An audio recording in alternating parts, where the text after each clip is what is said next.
Justin Trudeau's childish ways. I'm Brian Lilly with Rebel.media. One of the great things about being a parent is watching your child grow and learn to take responsibility for their own actions.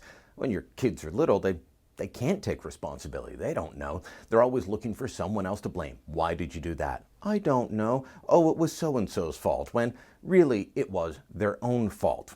But as children grow, as they become young adults, they learn to take responsibility for themselves. It's really gratifying as a parent to see that. Well, for Justin Trudeau, I don't think he's developed to that stage. Sure, maybe he's a 45-year-old middle-aged man, but he's still got a bit of Peter Pan syndrome going on, and that was on full display when he held a session-ending news conference in the National Press Theatre on this week to talk about his accomplishments.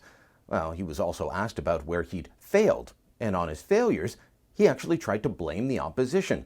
First, it was on the issue of electoral reform. We had a preference to give people a ranked ballot. We thought that was the right, concrete way forward.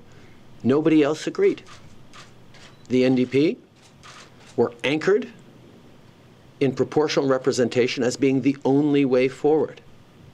The Conservatives wanted the status quo no matter what. Now, of course, it's not the opposition's fault that a parliamentary committee was struck. They came up with ideas that both the NDP and the Conservatives agreed with that were popular according to polls with many Canadians, and then he just didn't like it because it wasn't what he wanted, so he took his ball and went home, and then he blamed the opposition.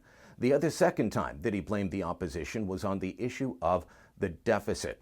He was asked, when are you going to get rid of the deficit? Why is it so big? What did he say? It's the opposition's fault.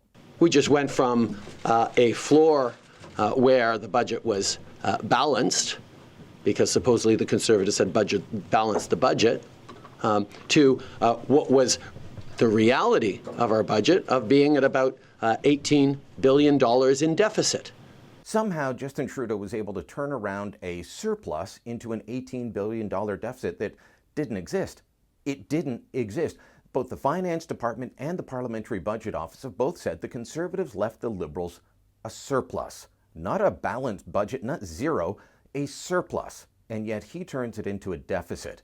This is someone not taking responsibility for their own actions. Trudeau had promised 3 small deficits of $10 billion a year for 3 years, and then he balanced the books in 2019. He's not going to do that. He's reverting to his old ways of just saying the budget will balance itself.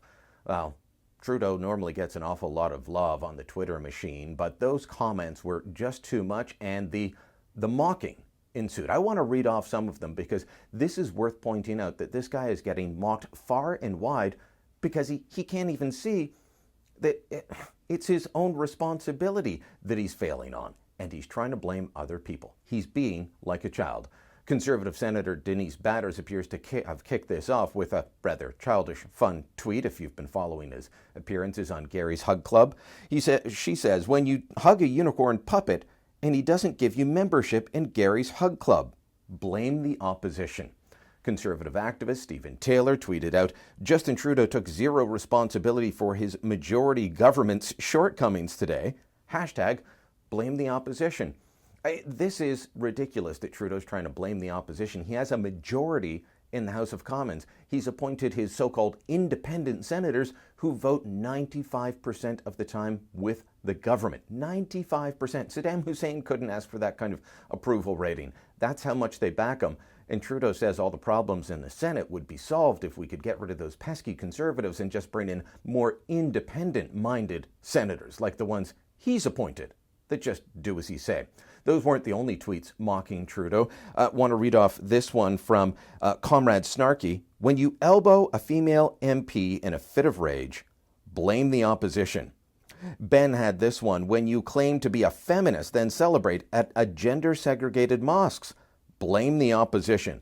And lots of people were having fun with throwing in pop culture. I like these two from Josh. One, an old Alanis Morissette song. Traffic jam when you're already late. No smoking sign on your cigarette break. Blame the opposition. And then perhaps my favorite, invoking Star Wars. And we all know the PM's a big Star Wars fan. When it's a moon instead of a space station, blame the opposition.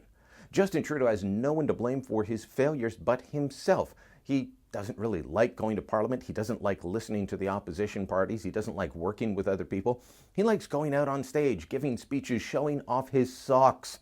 That's what he's good at. Just like this past weekend, he was asked a tough question about why the police shouldn't be allowed to march in uniform if this is about inclusivity at the Pride Parade. You know what he did? He showed off his socks, his Ramadan-themed socks that he wore to a Christian church service and then marched in the Pride Parade on. Had nothing to do with the question he was asked, but that's what Justin Trudeau likes doing. He likes the showmanship, he likes the style, he doesn't like the hard work. He's like a child. He doesn't like the hard work, he can't take responsibility. Hopefully in 2019, either he grows up or we realize it's time to send him packing out of the house. If you like the Rebel video you just watched, make sure you never miss another one again. Click here to subscribe.